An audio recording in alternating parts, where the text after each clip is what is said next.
சின்ன பறவையா இருந்துகிட்டு நீங்க என்ன மேனிஃபெஸ்ட் பண்ண முயற்சி பண்ணி கஷ்டப்பட்டு உழைச்சி கற்பனை பண்ணி ஏங்கி அவதரிச்சு எல்லாம் பண்ணீங்கன்னாலும் அதிகபட்சமா ஒரு 1000 மூட்டை கசப்பு பழத்தை சேர்த்து வைப்பீங்க. அதுல ஒரு 50 இனிப்பு பழம் இருக்கும். ஆட்டு சிங்கமாக இருந்து நீங்க என்ன அலைஞ்சு தேடினாலும் மிஞ்சி மிஞ்சி போனா 1000 டன்னு புல்ல சேர்த்து வைப்பீங்க. ஆட்டு தீவனத்தை சேர்த்து வைப்பீங்க.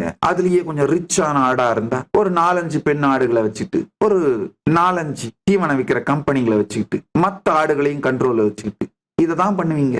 உங்க மேனிஃபெஸ்டேஷன் எல்லாமே ஆட்டு அளவோடு முடிந்து விடும். ஆட்டு சிங்கமாய் நீங்கள் ஆடும் ஆட்டம் அத்தனையும் வெறும் ஆட்டு சிங்கத்தின் அளவில் தான் முடியும்.